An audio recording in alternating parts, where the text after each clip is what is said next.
What's up, everyone? I am SheWulf. I am joined today by GKB. What's up, everybody? Today on Gamers Knows Best, we are reviewing Halowars 2. This is the sequel to the much-loved original Halowars. Does it still have the charm from the first game, and will it add something great to the Halo universe?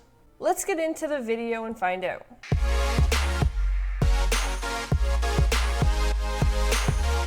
Halowars 2 was developed by 343 Industries and Creative Assembly. This is a Play Anywhere title, and I played it on the PC, 90% of it. I played a little bit on the Xbox One.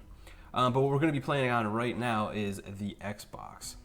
Now, this is what 343 and Creative Assembly says about the game. After decades adrift and declared lost with all hands, the brave crew of the UNSC Spirit of Fire are mysteriously awoken above an ancient Forerunner haven known as the Ark. In Halowars 2, Captain Cutter and his crew will face one of humanity's most formidable threats yet, the Banished, a fierce and powerful brute faction led by the cunning and lethal warrior known as Atriox.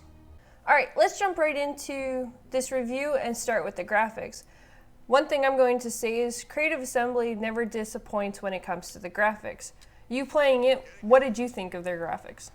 I thought the graphics overall are actually really fantastic for an RTS, because like when you play an RTS, they're very small, like Micro Machine type vehicles and characters on the screen.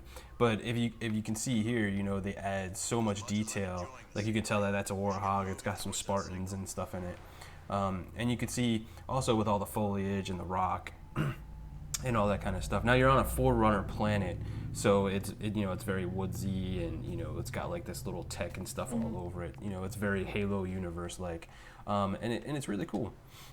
I really love how, even though it's top down, there's so much detail and textures in all of the land that you're looking at, which you would think that you would actually lose a lot of that for the fact of how far in distance you actually are from the camera angle of it.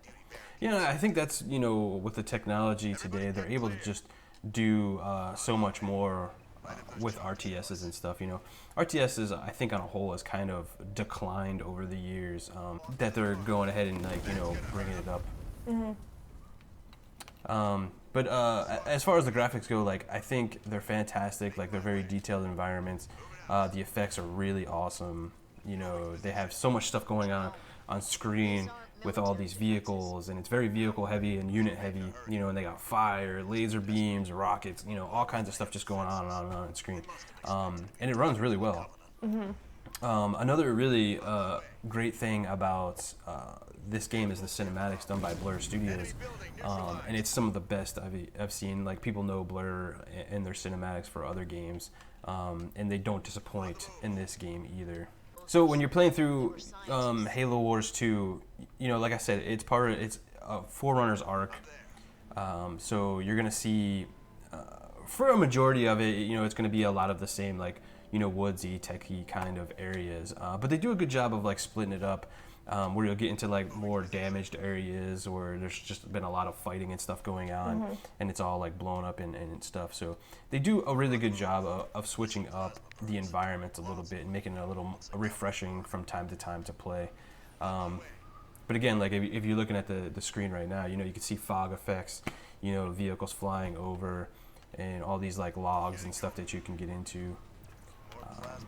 Now, one of my questions, because you have actually beat this game, is when it comes to the scenes themselves, are they just pretty much each mission or each level actually just like a skin over, or is there actually more detail into each level as you go farther into the game? It depends on like when you start like really getting into like this first couple parts, you're not really, you know, doing too much. You just kind of, it's like the prologue, or you know, just getting into the game kind of stuff. But when you get further on and they add more vehicles and stuff from the Banished, like you know, some of the bigger like Wraith tanks and all that kind of stuff that you're fighting, it adds a lot more uniqueness and stuff to the game. As far as the units and everything that you're fighting and stuff like that, like you can see here, like, you know, here's the fire and smoke effects. Like they do a really good job of just detailing the game out. And it's really well done. In something like this, you do need the details in there, because everything is so small that if you didn't have those details and if everything looked more washed in together, I don't think it would be as enjoyable. It would get that muddy feeling where it won't be too pleasing to look at. But yeah, I mean, you can see damage on everything, so they did a really good job with it as far as graphics go. Now let's switch gears and let's talk about the gameplay. Now, me personally, I am not one for RTSs. So my question to you, GKB, is what would drive someone who's not really an RTS player into playing Halo Wars 2? That's a tough one because, like I've said before on like podcasts and stuff that we're on, you know, RTSs are a very niche game. It's one of those game types that you either love them or hate them. If you're a new player and want to get into an RTS or just try it out, I would probably say Halo Wars 1 or 2 is probably an easier one to get into because it's very straightforward in its gameplay. Whereas if you're playing like Warcraft or Starcraft or any number of the other RTSs out there, they're very mechanic and it's very in-depth with the way it plays and stuff. This one's a little more, I don't want to say simplified because it does have a lot of tactics and stuff because it is an RTS game, but it is a little more simpler than other ones, which makes it a lot more easy for, you know, people that haven't played RTSs to get into. Okay. And they have a good like multiplayer mode like Blitz and stuff that uses cards, which is kind of the rage right now in games, which, you know, you don't have to worry about resource management too much. It does have an energy part in it, but you use cards to get your units out and stuff instead of building all these bases and stuff, which you do a lot in Halo Wars 2, the campaign, and other game mode types. Well, we're looking at the campaign right now, yes? Yeah, we're in the campaign. All right, so when it comes to the campaign, for people who aren't really big on RTS games, would this still intrigue them? Or even people who are really into RTS games, what does this campaign bring to the game that makes it so interesting to play? For me, it's the RTS, like the whole tactical part of an RTS game. That's what draws me in. And I just love the lore and the story of Halo. And now you're going to get to see some of the cinematics right now that Blur's done. This is not really spoilers. This is stuff that's been in, you know, the trailers and stuff. Just a little more than what they showed in the trailers. But as far as a gameplay perspective, you know, it's kind of point and click. Build your whatever units you need to accomplish the mission. Go destroy bad guy. Move on. It's very polished. I like on the PC, you know, you can pretty much map and do whatever you want to, but on the controller, it actually has a really good scheme for the controls where you use the D-pad, and it's kind of like your quick access to, you can, you know, select all your units, go back to your base, go to your next unit, and stuff like that. So they did a really good job of simplifying the controls, but at the same time keeping it fast for an RTS game. Okay, so would this be easy for anyone to pick up on playing? Controller-wise. Easy, yeah, but there is going to be a learning curve. Like, if you have never played an RTS game, it's going to take some getting used to as far as, you know, the gameplay mechanics and stuff like that to really be effective, especially in multiplayer. In campaign, you'll be fine. You'll pick it up really easy. But in multiplayer, it's going to take some time. You're going to have to play it and play it and play it to get really good at it if you want to get good at it. You know, the gameplay is going to be a lot in this game because that's what it's all about for an RTS is the gameplay and stuff.